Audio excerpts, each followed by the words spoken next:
It's time for Sports Go Sports with Kevin Karius, brought to you by James H. Brown Injury Lawyers.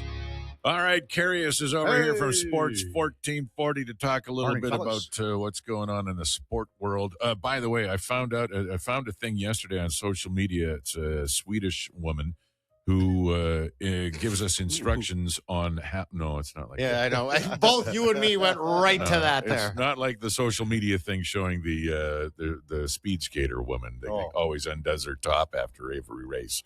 That's Jake Paul's fiance. Yeah, that's exactly who you were talking about. No, this Swedish woman tells us that we've been saying the names of all of the Swedish hockey players incorrectly all this time. It's probably correct. Yeah, like Forslinga. Yeah, and instead of Forsling. Sure. I mean, when you are in this business, it's important to get the names correct. It certainly Absolutely, is. yeah.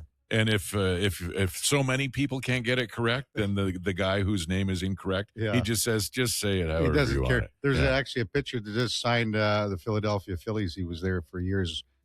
I don't know, as long as he's been in the league, everybody called him Ranger Suarez.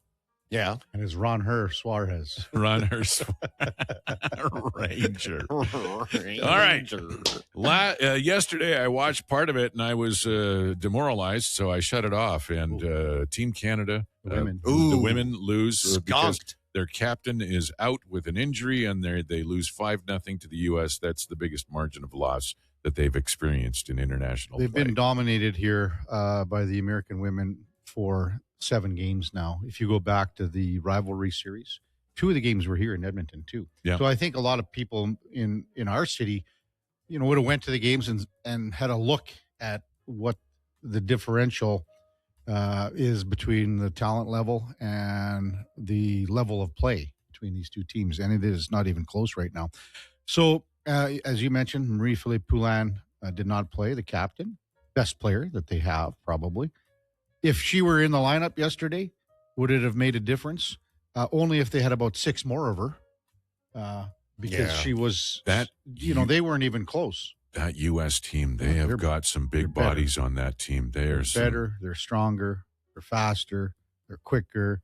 Their system play is better. Everything is better. So you can look at it like this, okay? And I was thinking, because we had Cheryl Pounder on, and she does the commentating, and she was there in 2002 as a player. Yep. Same thing happened in 2002. The U.S. dominated Canada going into the Olympics. And it was a different format, but they came back and they won the gold medal. They had lost 8 straight to the U.S. back in 2002. So they got to use this as a rallying cry, because there isn't one person that thinks that they can beat the Americans right now.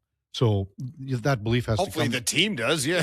the belief has to come from within the room. Yeah. And they have to be able to think, in a best of 7, no way. This is Miracle on Ice stuff here. Not to that extent. But in a 1-game. Mike Eruzione. In a 1-game playoff. Pulled that showdown. name out of my ass, didn't I? Well, there's a documentary out now. It's a documentary from another guys. one? No, like the other ones for the Miracle on Ice have been movies. Yeah. Like with Kurt Russell and stuff. Oh, like that. yeah. This is, they got a lot of the guys together, took them back to Lake Placid and started talking about Jesus, stuff. I bet you that movie smells like Ben Gay. So does the studio. But it's pretty good. It's a pretty good documentary. I just watched it on Saturday, and it just came out about a week ago. Oh, is that right? Yeah, it just came out a week ago. That's good to know. I get a kick out of documentaries and stuff like that. Men's hockey fires up today overall, doesn't it? Yeah. Finland plays Slovakia here in about an hour? Less than 2 hours. Oh, I think it's 8:40. Okay. Yeah. So, and then there's another game this afternoon, and then Canada and Czech tomorrow at 8:40 as well, somewhere in there. Yeah. It's an early game for us. Yeah, it's 8:40 because it's 8:40 because Laddie comes in at 9:30, and there'll be a period in the books. Okay. So, go to your local bar; they'll be open. Yeah, they will be open. They've got bars open and stuff. What else is catching your eye during the Olympics that you can tell us about? I'll be honest. I think it's a really, really, really disappointing and slow start for Canada. 3 medals. We talked about the one yesterday in short track speed skating, mixed relay. But you got 2 bronze, you got 1 silver. It's a slow start. Wait till the swimming events. The winter swimming events there, yes. The polar bear dip. Yeah. Actually, what's funny is you guys had the Duke of Delburne, Brandon Douglas, on last week when I was gone. He's from Delburne, obviously. So I said we should get the Duke Olympics going. Duke Olympics. Yeah. So All right, all the people, well, because, they said so frozen cow patty discus for the Duke. Oh, nice. Other things. They had the 500-meter race with the can of ether to get the diesel tractor started in the morning. I would say, okay, to our listeners, can you send in a few events? Yeah. And they were coming unbelievable. Those are some good ones. The other one that I liked was round bale down a hill, but you got to stay on top of the bale. You got to run it like a log rolling. Log You know, rolling. yeah. I don't know if you got to start it on fire. That would even be better. Yeah. You could do hurdles over grain augers. Oh, anything. All kinds of stuff. Yeah. Don't get your arm cut in that. Now we got a sport. You could call them the Dookie Olympics and run them around the walking paths in Heritage Lakes in St. Albert, where everybody lets their dog poop on the path. Yes. Well, we were going to do it back in Delburne because I think you'd get more fans to come out. 6 of them. And it would be on the Ocho, TSN 8. The Ocho. What kind of infrastructure do they have in Delburne? Do they have a velodrome?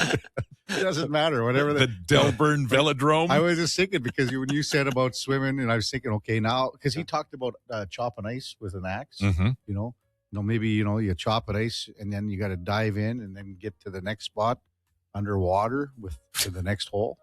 Would be not bad. I don't hate these That'd be ideas. awesome. And just watching competitors not make it to the other hole. And we've lost half of Team Canada this week here. Exactly. We'll get to them in the spring. The survival aspect of it is paramount. Yes, I think that's one of the most important parts. Well, I mean, even just comparing the Winter Olympics against the Summer Olympics. I mean, there's a lot more. I mean, half the events now have, knives on your feet for skating. You're going down a frozen tube of ice. Maybe a gun is attached to your back with some skis. Well, that's how it started because Duke said he liked the biathlon, as far as, because you're cross-country skiing. And we need to add that to more sports. Well, he said downhill, but you got a pistol. So you're skiing downhill and there's targets while you're going. What is this, a James Bond movie? That's exactly what you know what I mean?